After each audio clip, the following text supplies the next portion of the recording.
الحمد لله نحمده ونستعينه ونستغفره ونؤمن به ونتوكل عليه ونعوذ بالله من شرور أنفسنا ومن سيئات أعمالنا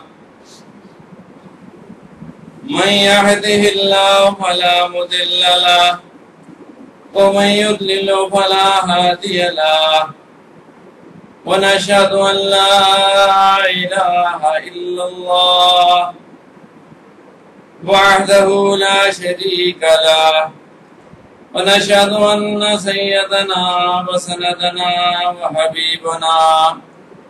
وحبيب ربنا محمدا عبده ورسوله صلى الله تعالى عليه وعلى آله واصحابه وبارك وسلم اما بعد فاعوذ بالله من الشيطان الرجيم بسم الله الرحمن الرحيم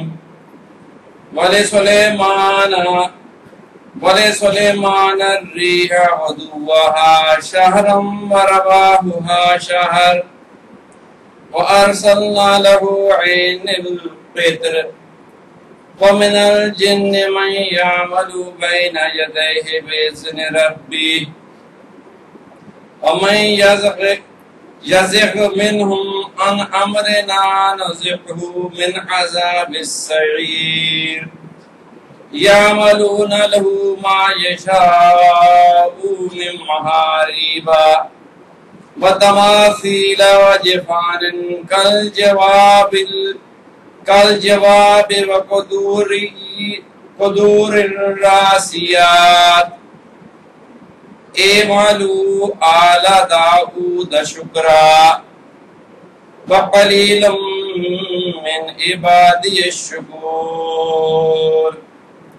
یہ سورۃ سبا کی کچھ آیات ہیں اور سلیمان علیہ السلام کے لیے مسخر کر دیا کہ اس کا صبح کا چلنا مہینہ بھر کی مسافت تھی اور شام کا چلنا مہینہ بھر کی مسافت تھی، اور ہم نے ان کے لیے تانبے کا چشمہ بہا دیا، اور جنات میں بعض وہ تھے جو ان کے آگے کام کرتے تھے ان کے رب کے حکم سے، اور ان میں جو شخص ہمارے حکم کی سرتابی کرے گا ہم اس کو دوزخ کا عذاب چکھا دیں گے، اور وہ جنات ان کے لیے وہ چیزیں بناتے جو ان کو منظور ہوتا، بڑی بڑی عمارتیں اور مورتیں اور لگن جیسے حوض اور دیگیں جو ایک ہی جگہ جمی رہیں۔ اے داؤد کے خاندان والو، تم سب شکریہ میں نیک کام کیا کرو۔ اے داؤد کے خاندان والو، تم سب شکریہ میں نیک کام کیا کرو، اور میرے بندوں میں شکر گزار کم ہی ہوتے ہیں۔ یہ حضرت داؤد علیہ السلام کے بیٹے تھے حضرت سلیمان علیہ السلام، اور ایسی ان کو بادشاہی دی تھی، انہوں نے اللہ سے مانگا۔ پیغمبروں کی باتیں بھی بڑی باتیں ہوتی ہیں کہ اے اللہ مجھے ایسی بادشاہی دے جو میرے بعد کسی کو قیامت تک نہ ملے، اور اس کا آخرت میں کوئی حساب کتاب بھی نہ ہو، ورنہ اتنی بڑی بادشاہی لے کے تو آدمی بہت بڑی مصیبت میں پھنس جائے گا۔ انہوں نے اللہ سے دعا کی، اللہ نے اپنے انعامات ان کے اوپر جتائے جو ان کے اوپر شخصی طور پہ کیے گئے تھے۔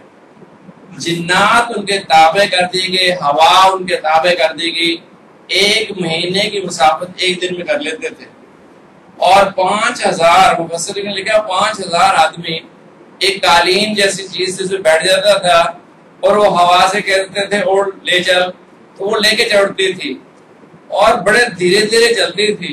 یہ آج کے ہوائی جہاز کی طرح نہیں، اوپر جا کے پتہ ہی نہیں نیچے کیا ہے، اور درختوں سے ذرا ذرا اوپر اڑتی تھی کہ اس سے وہ سب کچھ نیچے نظر آ رہا ہوتا تھا، اور ہوا ٹھنڈی کیسی اچھی لگتی ہوگی۔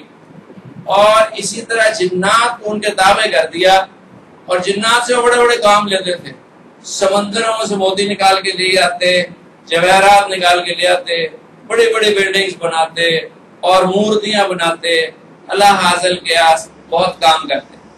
یہ سارے انعامات حضرت سلیمان علیہ السلام پہ ہوئے، لیکن جب اللہ تبارک و تعالیٰ نے اخیر سارے احسان جتا کر جو بات کی ہے وہ ہمارا آج موضوع ہے۔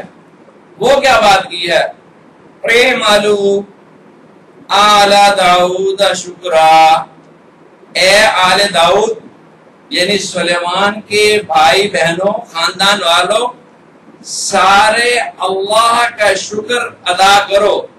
اور شکر ادا کرنے میں اعملوا کہا ہے کہ شکرانے والے اعمال کرو۔ جو تم پہ نعمتیں کی گئی ہیں اس کا شکر صرف یہ نہیں ہے کہ زبان سے صرف الحمدللہ، یہ بھی بہت بڑی نعمت ہے کہ آدمی زبان سے اللہ کا شکر ادا کرنے والا ہو، لیکن اصل شکر یہ ہے کہ اعملوا، عمل کرو وہ جو شکرانے سے متعلق ہے۔ اور ساتھ ہی اللہ تبارک و تعالیٰ نے فرما دیا کہ لیکن مجھے پتا ہے قلیل من عبادی شکور، میرے بندوں میں سے بہت قلیل ہیں جو شکر گزار ہیں۔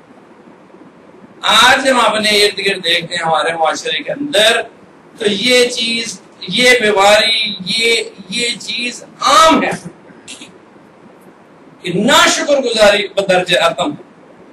کوئی مہنگائی کا شاکی ہے، کوئی لوڈ شیڈنگ کا شاکی ہے۔ جس آدمی سے آپ بھولے سے پوچھ لیں کہ طبیعت کیسی ہے، وہ آپ کو اپنی کہانی سنا دے گا، اور کسی نعمت کی طرف اس کا توجہ یا التفات نہیں جاتا جو اللہ تبارک و تعالیٰ نے اس پہ کی ہیں، اور اس کے توسل سے جو ہے اس کے بچوں کو، اس کے والدین کو، اس کا عزہ و اقارب کو اور اس کے رشتہ داروں کو اگر کسی کے پاس ہوتا ہے۔ ایک ہمارے ساتھی بینک میں آفیسر ہیں، ان کی وجہ سے کتنے ہزار آدمی فیض یاب ہو جاتے ہیں ان کی وجہ سے۔ جب جائے بے وقت صبح شام چیک دے دیا، خود وہ کریڈٹ ہو جائے۔ اگر کوئی رشتہ دار ایک ڈاکٹر ہے، سمجھو سارے ہسپتال کے اندر آپ کی سارے کاموں میں بالکل تردد نہیں ہوتا۔ یہ خواجہ صاحب ادھر ہیں، ہم جاتے ہیں، سارا ایگزام سب ارینجمنٹ ہو کے ہمارا کام ہے۔ ایک آدمی کی وجہ سے ہزاروں لوگوں کو فائدہ پہنچتا ہے۔ اور اگر ہر آدمی شکر گزار ہو کہ اے اللہ تیرا شکر ہے کہ تو نے اتنی بڑی نعمتوں سے ہمیں نواز دیا، اور اس شکرانے کا حق ادا کرے، اس نعمت کے اوپر اس نعمت کو صحیح طور پہ استعمال کرے۔ اللہ نے گاڑی دی ہے تو اس کو کس لیے استعمال کرے گا؟ اپنے بچوں کو لے جانے آنے کے لیے، اپنے بوڑھے والدین کی دلجوئی کے لیے، ان کو لے جانے آنے کے لیے، ان کو سہولت پیدا کرنے کے لیے۔ ہمارے والد صاحب مرحوم ایک جگہ جمعہ پڑھتے تھے، اور جمعہ ہوتا تھا 1:30 بجے، تو کہتے تھے 1 بجے مسجد میں مجھے ہونا چاہیے۔ تو ساری عمر 1 بجے پہنچ جاتے، تقریر بعد میں شروع کرتے تھے، مولوی صاحب یہ پہلے پہنچ جاتے۔ پھر ایک وقت آ گیا ان سے چلا نہیں جاتا تھا، تو بڑے بھائی کے پاس گاڑی تھی، اس کی ڈیوٹی تھی کہ 12:45 بجے وہ پہنچ جائے تاکہ اندیشہ نہ رہے کہ میں لیٹ ہو جاؤں، 1 بجے مسجد پہنچنا ہے۔ تو وہ اب بینک کے بڑے گنجل ہوتے ہیں، کبھی کوئی پارٹی بیٹھی تو وہ 1 بجے میں 10 منٹ میں پہنچ جاتے تھے۔ وہ دیار بڑے ٹائم تھے۔ سال ہاں سال یہ ترتیب رہی، 5-7 سال مسلسل کے ایک بھی جمعہ ان کا لیٹ نہیں ہوا۔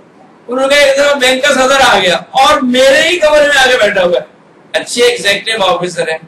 میں نے انہیں کہا جی کہ ہے تو بڑی بد اخلاقی، لیکن میرے والد صاحب انتظار کر رہے ہیں تو اور کوئی صورت نہیں۔ اس نے کہا میں اپنی گاڑی بھیج دیتا ہوں ڈرائیور کے ساتھ۔ اس نے کہا وہ کسی کی گاڑی میں بیٹھیں گے، I should be driving, then he would sit in my car۔ اس نے کہا ابھی یہ ڈیوٹی کرو۔ The meeting was held، وہ بیٹھے رہے ان کے کمرے میں اتنی دیر، جتنی دیر انہوں نے لائے اور آگے ان کو پڑھایا جمعہ اور واپس۔ یہ ہے اس گاڑی کا شکر گزار ہونا۔ پھر اللہ تبارک و تعالیٰ نے اس گاڑی کے بدلے انہیں 10 گاڑیاں دی۔ اب ان کے ہر بچے کے پاس گاڑی اور کنوینس۔ لَإِن شَكَرْتُمْ لَعَزِيدَنَّكُمْ، اگر تم شکر ادا کرو گے میں اس میں اضافہ کروں گا. وَإِن كَفَرْتُمْ، اور اگر تم ناشکری کرو گے، انکار کرو گے، إِنَّ عَذَابِي لَشَدِيدٌ، تو پھر میرے عذاب سے تم بچ نہیں سکتے، بڑی زبردست پکڑ کروں. ایک یہ ہے کہ وہ آدمی جس کو اللہ نے نعمت دی ہے وہ اس کا شکر ادا کرے، زبان سے بھی، ہاتھ سے بھی، دل کی صفت بنا لے کہ دل کو اپنے اطمینان میں رکھے. اگر 360 دن اللہ نے صحت سے نوازا اور بخار نہیں چڑھا، اور 5 دن اگر بخار چڑھ گیا تو اس میں کون سی ایسی بڑی بات؟ اس میں کون سی ایسی بڑی بات؟ 360 دن اگر گھٹنے میں درد نہیں ہوا، 5 دن اگر ہو گیا تو اس میں کوئی ایسی بات نہیں. اصل جو ناشکری کی وجہ ہے کچھ اور ہے. ناشکری کی وجہ یہ نہیں کہ پتہ نہیں ہے کہ شکر گزار ہونا چاہیے. ناشکری کی وجہ یہ ہے کہ ہمارا تعلق کما حقہ اللہ تبارک و تعالیٰ سے ہے نہیں. دیکھو بچے کے ساتھ ماں کا تعلق ہوتا ہے، بچہ صاف ستھرا ہو پھر بھی ماں کو اچھا لگ رہا ہوتا ہے، گندا ہو پھر بھی اچھا لگ رہا ہوتا ہے، اور بیمار ہو پھر بھی اچھا لگ رہا ہوتا ہے، صحت مند ہو تو پھر بھی اچھا لگ رہا ہوتا ہے. محبت کا تعلق بڑا عجیب تعلق.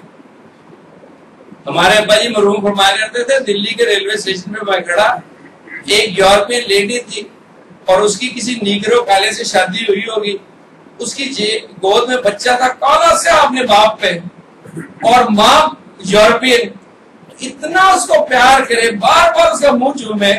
کہتے میں اس کے پاس گیا اور میں نے اس سے کہا کہ how do you feel like kissing this black child؟ تو کہنے لگی oh mother's affection، mother's affection. ماں کے دل میں اس کی محبت ہے، رنگ سے تھوڑا محبت ہے. اب جب اللہ سے محبت ہوگی اور اللہ تبارک و تعالیٰ سے تعلق ہوگا تو جس حال میں بھی رکھے اس میں آدمی خوش ہے. لطف سجن دم و دم، کہر سجن گاہ گاہ، این بھی سجن باہ باہ، ہوں بھی سجن باہ باہ. یہ سندھی کا شعر ہے کہ لطف سجن دم و دم، اللہ تعالیٰ کی مہربانی تو ہر وقت ہو رہی ہے.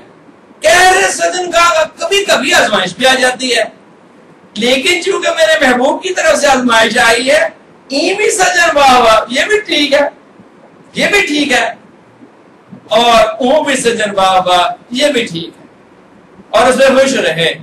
دل کے اندر اچھا یہ نہیں ہوگا کہ اب میرے گھٹنے میں سویلنگ ہے تو درد ہی نہ ہو. درد تو ہوگی. انسان کا جسم گوشت پوست کا بنا ہوا ہے، جو باقی لوگوں کو درد ہو رہی ہے وہ بھی اس کو ہوگی. بخار چڑھے گا، جسم تو ٹوٹے گا، سر میں درد تو ہوگی، آزمائش تو آئے گی.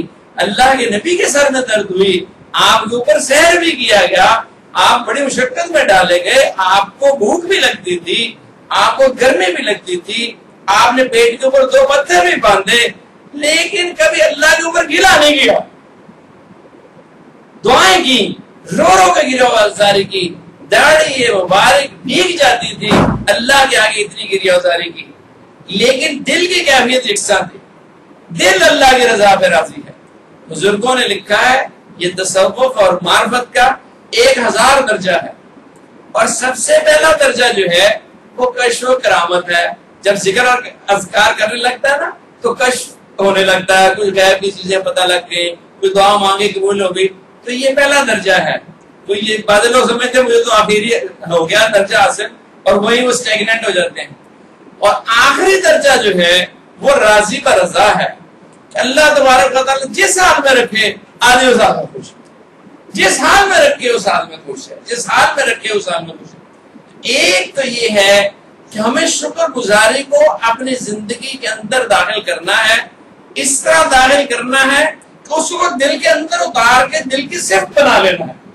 اب جو چیز اللہ نے صحت دی ہے تو نماز بڑی خوشی کے ساتھ اور ذوق کے ساتھ اور شوق کے ساتھ خوبصورت کپڑے پہن کے جیسے کسی بہترین دوست کو ملنے کی جا رہی ہے مسجد جائے اور مسجد کو دیکھ کے خوش ہو کہ یہ میرے اللہ کا گھر ہے.